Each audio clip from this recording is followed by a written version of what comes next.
Well, that was a movie. Hello, welcome back to First Thoughts. I'm Simon, this is Justin, and today we're giving our first thoughts on The Legend of Ochi, which is a film written and directed by Isaiah Saxon, starring Willem Dafoe, Emily Watson, Phil Wolfhard, and Helena Zangel, who plays the main character, Yuri. So if you don't know anything about it, it's about a remote village where there is a fairy tale-like creature called the Ochi that are supposedly terrorizing this town for forever. They've got a curfew, they can't go outside, but specifically there's one family led by Willem Dafoe who's made it his passion and purpose in life to go out and hunt and kill them.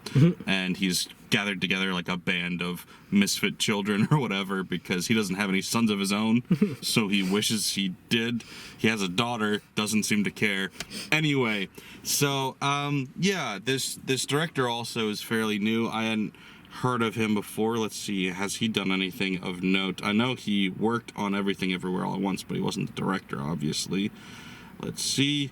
Nope, first time writing and directing a movie. Wow. Produced by A24 and about a million other production companies. It's interesting because, you didn't know anything about this movie going into it at all. Not at all. What would you guess this movie was rated? Like G, PG, PG-13, R, what would you guess it was rated? From the poster, PG-13 tops. It is PG. It definitely, there's no reason it wouldn't be, but, something about it felt so much more, at least early on, it felt more intense. It had, a little bit of those A24 moments where you see some, dead animal carcasses that have been torn apart by the animals, and then there's a little bit of blood. It definitely loosens up after that, but I was it felt like a 1980s or 90s PG, more so than a modern PG. See, I really thought... not knowing it was PG, I would have thought the gun usage would have bumped it to 13. Yeah. Because there was a lot of gun usage, and from a variety of characters, too. Yeah, and not there was a lot of swearing, but they definitely said shit a few times. Yeah. So they got their fill. Yeah, I was expecting PG-13, and then I was but this feels like a kid's movie. Is this really a PG-13 kids movie? So I checked and it was PG, and I was oh. Okay, which I also didn't know was a kid's movie going into it. I mean, I don't know if it strictly is, but it definitely felt like one. It looks like one from the poster. I had to guess it, just because the little creature and the girl. Yeah, but I mean, to be fair, it's Baby Yoda with hair.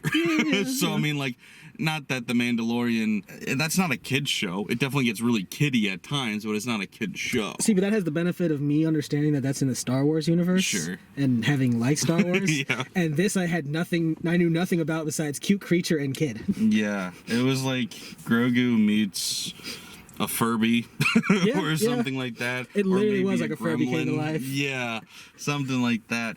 But speaking of 1980s, this movie kind of feels like old school kids movies, like how kids movies used to be, where there's a lot more complexity in certain elements. There's a lot more weirdness to it. It reminded me in certain aspects of movies like The Neverending Story or E.T. It really had E.T. vibes to start the movie.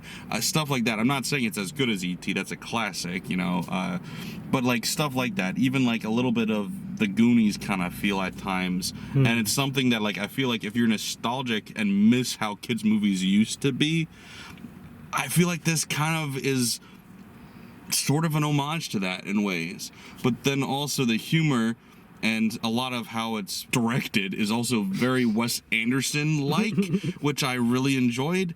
The camera work isn't Wes Anderson-y. It's still very A24 feeling, but then just certain things, especially the comedic relief, was very Wes Anderson. I both loved and hated this movie at the same time. How did you feel about it? So, honestly, going in with no expectations, it was better than I expected. I will say I do get a lot of the references you're talking. Immediately thought of E.T. Just with the creature and the kid. You can't help but think E.T. when you see that sort of formula together. And you did bring up Wes Anderson during the movie. Now, I've maybe seen one. I'd have to look back at his filmography. I keep not a Wes Anderson buff. No, not quite. But I have seen a lot of his trailers, right? And okay, sure. they are so distinct even in the trailers, that I kind of get what you're talking about. Yeah. I can see some of the scenery just from those little clips. And the timing of the jokes too, like the physical comedy where like at one point she falls, she like gets up and she walks around and then and the fact that it's just like a shot on sticks, and when she falls it's in the background, and just how that was timed and how it was shot, I was like, that's Wes Anderson. There's definitely some homage there. But then also, yeah, the coloring in certain scenes was Wes Anderson-y, like the pastels of when she goes into that store. I was like, that's Wes Anderson. Outside isn't. That's A24. But inside this building is Wes Anderson. And then some of the dialogue and stuff, we can't get into the dialogue yet because I want to get into spoilers to talk about stuff, but some of the dialogue is absolutely hilarious and off-kilter like maybe Wes Anderson would have in his movie. It's not like one-for-one comparison, but similarities there for sure. But yeah, it's also how it's not like Wes Anderson at all is it's a very slow burn kind of movie, which is part of why I'm like, this definitely is a kid's movie. But they're really trusting kids to have patience with this. And I don't know, like, I enjoyed it, but I don't know how much the target audience of kids would. Well, listen. You gotta think, all right? We've got cute creature on screen quite a bit. That should keep them focused. Yeah. All right, that drives the toys. You have a young child lead. Yeah. That might help. Probably relatable for children. Fair enough. I guess. I always did want to be a spy kid. Yeah. I don't know if even as a kid, I don't think I cared particularly if the protagonists were kids or not. It wasn't that important, but it was always cool. You know, you might pretend you could be that kid sometime, but like it wasn't important. I could still do that with the Power Rangers. Yeah, or Zorro. Like I wanted to be Zorro or Robin Hood. I wasn't like, if that was a kid, I would do that. You know. I forget if I had a Static Shock costume, but outside of that, potentially none of my costumes were ever of kids. They're all adults. I did not have a Static Shock costume. I may have been able to get away with it back then, but it would not look good now. Hey. The way I say it. As long as you don't do the brown face, be Static. Be a white Static. I definitely had a Zorro costume, and he's definitely not white. So, But yes, there's a cute animal on screen. Sure. You got Willem Dafoe's character, who was pretty funny throughout. He is hilarious. When I first heard him, I don't know why, but immediately I thought, wait a second, I don't remember Daniel Day-Lewis being in this. I just I heard him for a second. I'm like, wait a second, that's not Daniel Day-Lewis from There Will Be Blood. And then I saw William Dafoe, and I'm like, oh, I did see The Lighthouse. Yes, that is his voice. Yes. Yeah. And I frankly forgot Finn Wolfhard was in this movie, even though he's constantly on camera. He's just not a presence in this movie. So until I was reading off the cast, I forgot he was in this movie. So I saw the cast beforehand, but I didn't see a synopsis of the movie. So I thought he was going to be much more important because I recognized his name and didn't recognize many other names. He's more important than the rest of the kids besides the main girl. Yeah. But he's very much a side character compared to basically everything else. Yeah. All that being said, I will go back to my line where I loved and hated this movie at the same time, and there's two very distinct reasons why. So, first, why I loved it. It looks, it feels, it sounds amazing. I love all of the, like, you know, I'm not an 80s kid, but I watched a lot of those kind of movies, and it made me nostalgic for that era. It also, like I said, the humor and the Wes Anderson vibes, along with the A24 vibes, is something I really enjoy. Thought the acting was good. Willem Dafoe was, the best thing about it. Really enjoyed that. Also, practical effects. The animals are primarily puppets, and they look great. I love that. There is some CGI in there. The CGI is used primarily for, backgrounds and water and stuff. There was some crazy scenery here that I was pretty sure they were definitely not at sometimes. Yeah. Some of the water looks terrible, by the way. The CGI water is pretty bad. It's low budget, and you can tell, but the puppetry is amazing, and I was so stoked about that. You always have to commend the effort for practicality. Yeah. It was always nice to see. Yeah, and it looks so good. So why don't I like it then? The writing is weird. and I don't mean in a quirky, fun way. It is that, but it's also weird where I said to you during the movie, it feels like this is an adaptation of a book I didn't read. I would not be surprised at all if this was a kid series. Or like a one book. That's another thing it reminded me of, was like Spiderwick. That's kind of, it gave me some Spiderwick vibes. I was trying to remember back, like, you used to work at a library. I used to basically live at the Borders before they all shut down. I was always in the young adults and kids sections. I was trying to remember back. Do I remember just like seeing that on the shelf somewhere? Yeah. Ochi. Yeah, I triple checked that this was just written originally by this guy, because like, and I wouldn't hate that if it felt, you know, referential to a bigger universe, but the writing and editing both feel like we're constantly missing something. Like, especially as the movie progresses. This movie starts great and gets to a bumbling, awful point near the end that is very frustrating, especially with the editing. There's several things that you're like, wait, how or when did that happen?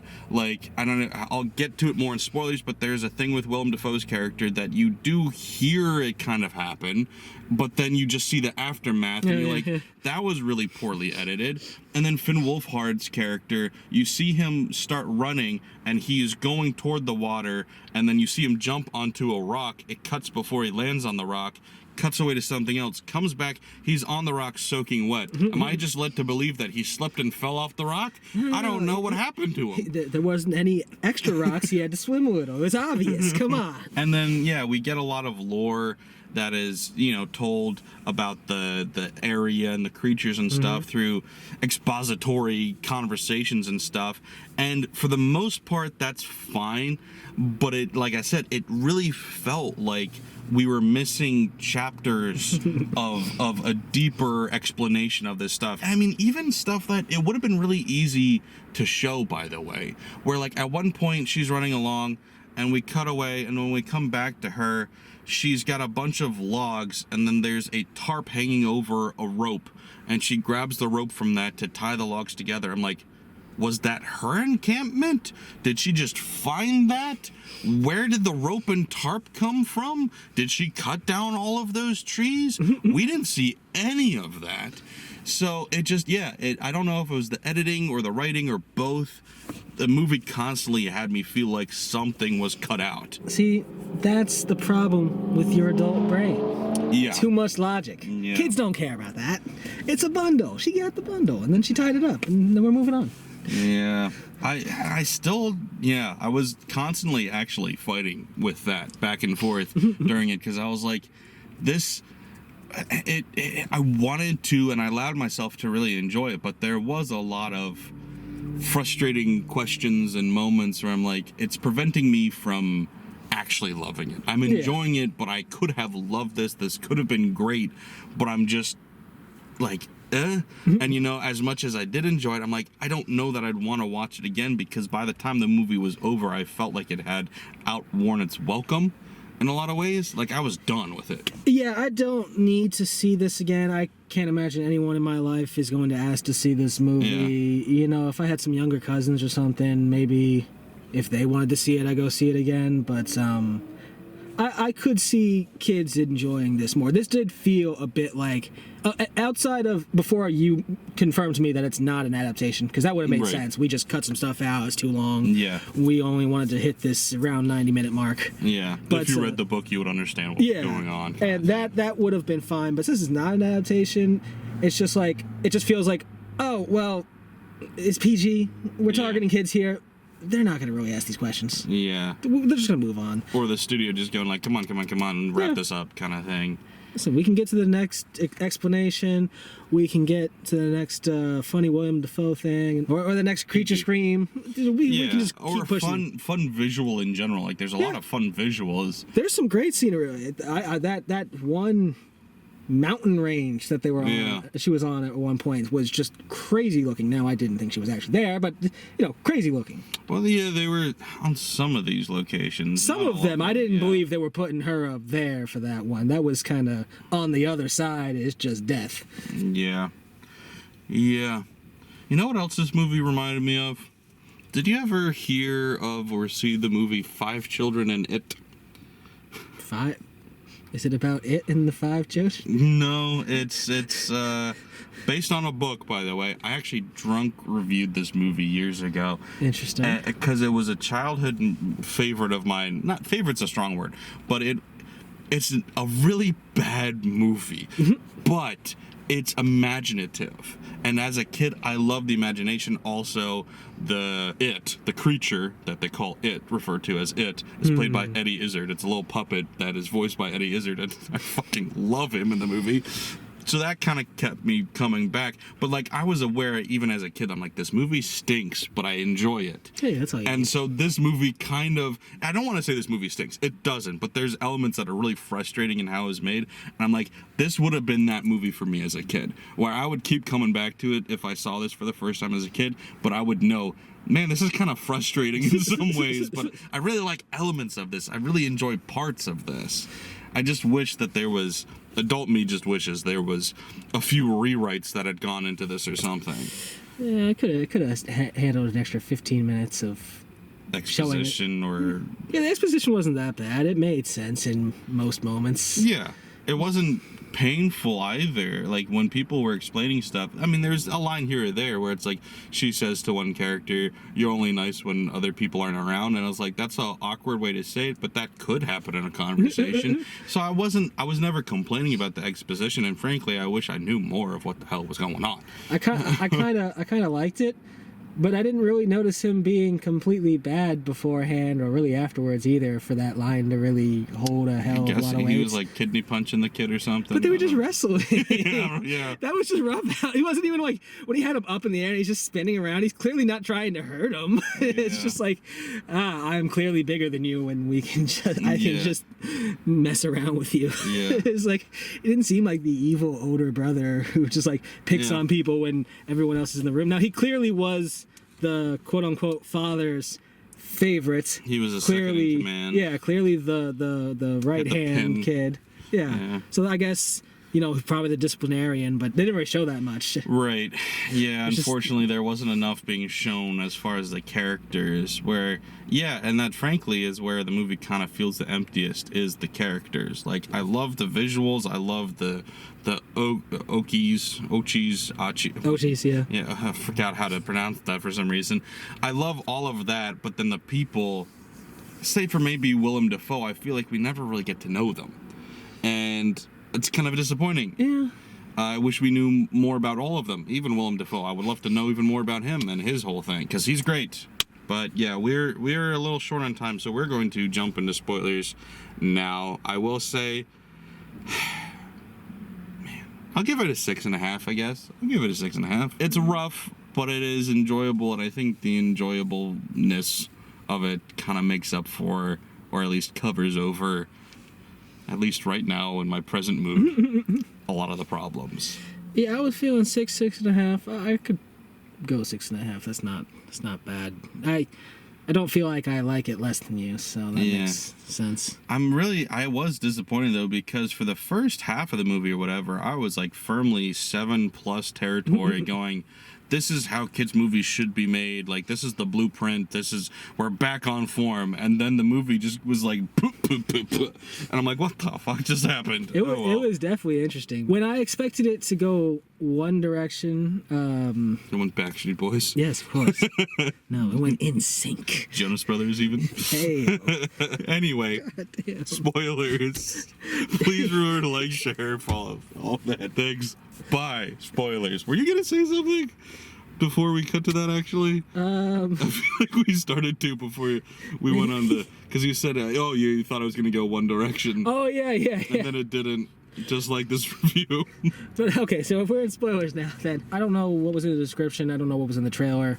I don't remember if you knew if it was a journey to return the I knew very Ochi little at all. So I thought it was just going to be a journey of the Ochi healing and them bonding and somehow learning about each other through, I guess, just like animal, human, I figured like a monkey. Yeah, sorta. Speaking of which, I really thought, like, it was like, oh, wait, her being bit makes her be able to learn the language? And then she says that, and we're like, yep, confirmed. And then the mom's like, no, I just taught that to you when you were too young to remember, but somehow I was like, that that was really dumb. No. I liked the previous The explanation bite more. was perfectly fine. Yeah, it's dumb. It doesn't make any sense, but like I accepted it. And you could have just said, "Oh no!" Even with the antidote, you still be able to communicate with him. Yeah. That's what we can do now. Yeah. You know. But if you don't get the antidote, you know, you die. Yeah, that's the. Or you could have just like, you don't know what happens to them because nobody's ever like, because she had her arm cut off. Yeah. Or you just like, oh, everybody else has had the vaccine. You don't know, so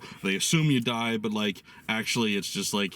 I actually thought for a second maybe she's gonna turn into one. That would be funny. Or it could just do something else where like it bubbles up all purple, but then like it comes off like a scab, and she's got like baby fresh skin, like just like all new skin or whatever. I don't know. Like something else could have happened to be like, see, they're not evil or they're not trying to kill you. No, when she definitely, because after she gets bit, she starts to exhibit the ability to communicate with the same sounds. They essentially communicate with these extravagant bird calls. Yeah. They have like a singing professional thing. bird callist, I guess. I don't know what the You're term assuming is. based on his Birdman title. Yes, I am. He's the Birdman, all right? Yeah. You can't just call Maybe yourself that. He might just produce for Lil Wayne. You don't know. He could be unrelated. Listen. I'm sure I'm not talking to that you. Birdman also has a mastery of many bird calls, okay? It comes with the name. But, so they communicate that way. She starts to exhibit it right after she got bit. I also thought she was going to transform, or it kind of Into seemed like she was something, going to. yeah. Maybe very slowly, maybe it'll be regressed. But because we saw, I didn't know at the time it was the mom. You kind of figure it is because they've mentioned the mom and she's out there. They show a picture of her. That's why I said like. I might have missed the picture. Because when they first go into the house, his house, they show a young Willem Dafoe and his wife. Right. And I just knew, oh, that's that actress. Yeah. And then they cut to her older, and that's why I went, she aged a lot worse than Willem Dafoe did. I don't know what happened to her. I guess she was living in a hut the whole time. But yeah. I guess I missed the picture, but I saw the wooden arm, and knew at least the hand was all wooden because I could see the fingers were. And so I thought, oh, are they gonna have to cut off the kid's arm too? Yeah. I thought that could happen too, and it could be like a Luke Skywalker thing. Because when you first see the wooden fingers, you don't realize, or at least I didn't, I thought she could still move the fingers. And then later it's just solid wood. So I was thinking maybe the girl could have this like cool bionic, but wood arm or whatever, and it'd be like, oh, hero, but like, no. See, I was wondering about that when we first saw her, because I was like, why take the time to carve out, like, maybe you can use it a little bit to like hold things. Yeah. But other than that, She why was really carve good out at the holding hand? things, No, she though. was very good with it. But Yeah. if it was unfunctional, I wouldn't think you'd carve out so much intricate detail there. But Maybe it helps with the loss. Make you feel less I weird. guess so. I don't know. I'd have gone for a hook or a peg leg. You get a peg arm. This is just a dildo hand, Justin. I can get some attachments, all right? Change it out, you know. One day it's a hook, one day it's the dodo, one day it's a hand. Yeah. See, that's So- the proper way. I want to talk about the dialogue, though. That was so funny. Because, so, like, at the very beginning of the movie, when they go out on their first hunt, it's apparently the first hunt the girl is going on because, at least I think that's what he says, because Right. Willem Dafoe comes to her, all the boys have jumped out of the truck and have gone off with their rifles, and he comes up to her and he hands her a knife and he goes, my father gave this to me on my very first hunt, so now I'm giving it to you. And then later, like, she writes this note saying, the knife's stupid, I don't want it. And then later, at the end of the movie, she goes like, I apologize for what I said about your dad's knife, it's not lame. And he goes, I lied about that. I got it at a gas station because I thought it looked cool. I wanted something special for us. I like that. But That was just funny. the way he said, like, I just thought it looked cool. That was I so funny. loved that. It was so funny. And yeah, he had a lot of dialogue like that throughout the movie that I just really enjoyed. Now, I had to say, these kids, surprisingly well geared. I mean, I don't come from a gun family. Getting a lot of guns, I guess it's probably not that hard, and especially in this movie world. But my gosh, Willem Dafoe's suit of armor, that was He is fucking done up like a Valkyrie. masterful. He Oh, pops out gosh. like, all right, we're hunting Ochi. I was like, what the That hell? was incredible. Yeah, really, I just wanted more from, I guess, like the characters like Finn Wolfhard's character, whatever his name was, or the Yeah. Yuri girl, which, first of all, we both said, would love for there to be subtitles for her. Could not understand her. Oh my 90% gosh. of the time. Her and her mom. Her mom got better, but she was so bad at the beginning of this movie with just. I guess it's just the accents and how quick she was talking, the mumbling. Yeah. I just could not catch most of what she was saying. Yeah. It was rather frustrating. Now, thankfully, when they started speaking in bird calls, we got some subtitles. We got some subtitles finally. Yeah. That's why the Ochi bitter is like, all right, we need to understand you, bitch. Start talking like me. This is a tree. This is a plant. Eat this bug. All right, now we can talk. Yeah. No. Yeah, there's so much to love about this movie. That's why I just wish it was like a better movie, because it's so creative. It's so much fun. It's just a really enjoyable, like, feeling, like it's nostalgic even for like a time that I didn't exist during. I love that feel of this movie. It's just not a well written and edited movie, which is frustrating. Like I brought up, like, skipping around, and so at a point, like near the end, Willem Dafoe, which, by the way, him switching sides was so quick, that felt like it was cut down too. So he's chasing her through this cave, which for some reason is like, speaking of logs, I don't know where all these logs are coming from. The cave is full of these logs, so she's darting around and running through them. So he's chasing her, and then you hear him go like, ah! And you're like, oh, he fell. And then he cut over, and you look at him, and he's going, ah! I'm like, did he fall and break something? And then she comes over, and then he's like, whatever, says something, and then she picks up the axe and he's like, use it to pry me out, and you see, oh, log fell on his leg. I'm like, we didn't hear logs move, we just heard him fall. I thought we heard something, but I didn't realize not it like was an avalanche. No. There was just so much. It just progressively got weirder and sloppier near the end there. But hey, you know what the lesson was?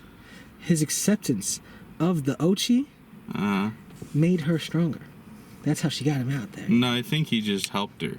I think they both pulled on it together. Well, he wasn't trying the first time? No, I don't think he was. I think actually he wasn't. Yeah, but she was doing it. He yelled at her, and then he was like, sorry, and then helped her. I still like to think it was them.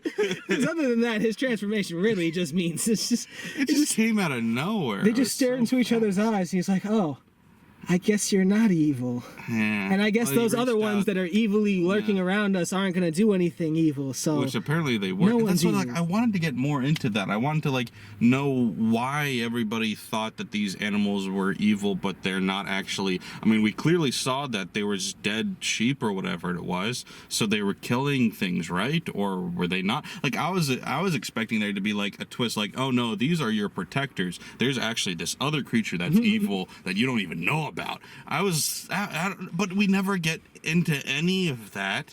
All we just is like happy, feel good, and then like they all start crying at the end, and it felt so unearned. I'm like, what are we crying about? All that happened is we walked through water, Finn Wolfhard's soaking wet for some reason, Emily Watson walks through the water but isn't wet at all for some reason, and I'm just like, I'm confused, I'm lost, but hey, I really enjoyed the first hour of this movie. But hey, everyone's at peace now, in harmony. Not me. Somehow. Yeah. Yeah, I didn't completely buy that. They're gonna take those boulders out of the openings. I also want to know, when they found the little baby one, it was in the middle of the woods. It wasn't with the cave ones. It seemed, because they show the map and there's like a hot spot here, but there's like, oh, Ochi live here and live here. And so like they take him back home. He's never been there before in his life. And then they give him to some big old Ochi that lives inside of this skull rock. And yeah, I was like, sure, yep, I'll take the baby. It's like that stranger danger. Yeah, I just had to assume that we were supposed to believe that that's like the mother at the end or something. Guess, yeah. That's just all I could. That's all that made sense. Yeah. Otherwise, it's just, oh, I guess I'm the leader and I'm gonna take this young one in or whatever. But yeah, because the map had multiple positions, and I forget if it had dates or not. But it just seemed like maybe they switch caves every once in a while, or they migrating in this particular direction. Or maybe they were here. They saw them, like, oh, we saw them by this tree. Doesn't mean they lived there. Yeah, I couldn't quite tell. It didn't remind me exactly but kind of seeing that map and the tracking them kind of reminded me of Planet of the Apes, some of the newer movies. And there's at times where people are trying to track the main group of them that have to move around because they're getting hunted by humans or other apes or whatever, and it's just like, oh yeah, maybe they live as a group and migrate as one group to one little cave system to another. Yeah. And I guess he just got lost along the way. But yeah, it was just... We don't know. No. That's the thing, is they don't explain for how much they spend talking about stuff. We just don't learn anything that I feel like I wanted to. Not really. I mean, we learn about their communication system.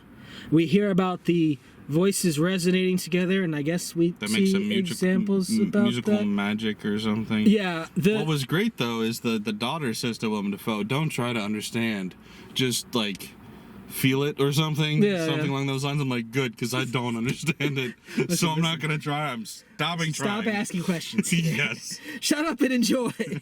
Hear the resonance in our voices. No, I kind of expected something more with the whole our voices connecting to one another, but crossing the streams kind of thing, magic happening. Yeah, I expected some light show or something. We're just all crying now. Yeah, it's okay. We feel. I don't even remember how this movie ended. Does it just fade to credits after that? I don't remember. I think so. Yeah.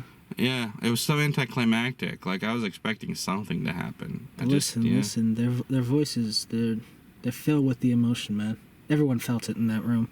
You know what I felt when the lady molested that goat? I felt that. I was so confused. I didn't know it was a bad... Was that a rat? She just grabbed a rat from underneath. Why? Anyway, we're out of time, but that's what we had to think. It's enjoyable, maybe worth a watch, especially if you've got kids that you want to show maybe something a little bit more challenging than your average kids movie too.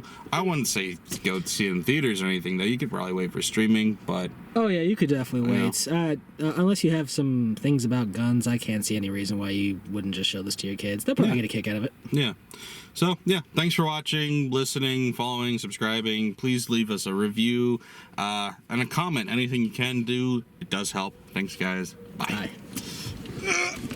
So what time did the movie start? 9. Oh yeah.